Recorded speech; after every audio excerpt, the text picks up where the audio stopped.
Welcome to the legal news on occupational safety and health. In this time, we will learn about some policies that come into effect from April 1, 2023. Firstly, COVID-19 disease is recognized as an occupational disease entitled to social insurance. On February 9, 2023, the Ministry of Health issued Circular 02/2023 amending and supplementing a number of articles of Circular 15/2016 regulating occupational diseases entitled to social insurance. Specifically, occupational COVID-19 disease is a disease arising in the working process because employees have to be exposed to SARS-CoV-2 virus present in the working environment.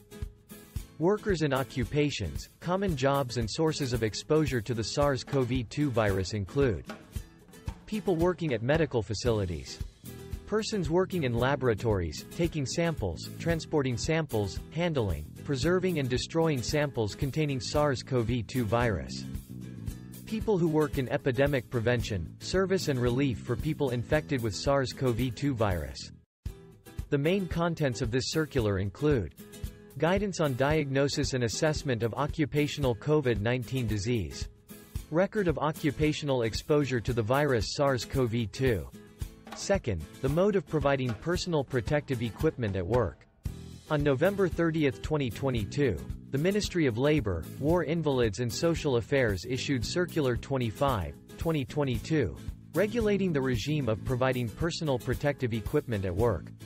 This circular replaces Circular 04/2014. Accordingly, personal protective equipment is defined as necessary tools and means that employees must be equipped to use while working, performing tasks to protect the body from the elements dangerous and harmful arising in the working process, when technological solutions, equipment, occupational safety and hygiene techniques cannot be completely eliminated. Some new points of Circular 25/2022 compared to Circular 04/2014 are as follows. 1. Regarding the conditions for issuance. For physical factors, it is when exposure to physical factors does not meet hygiene standards instead of being exposed to bad physical factors. Add some dangerous jobs such as working in confined spaces, in forests, working in Rocky Mountains caves. 2. About the principle of allocation. Circular 25/2022 no longer requires the employer to consult the grassroots trade union to decide the duration of use of personal protective equipment.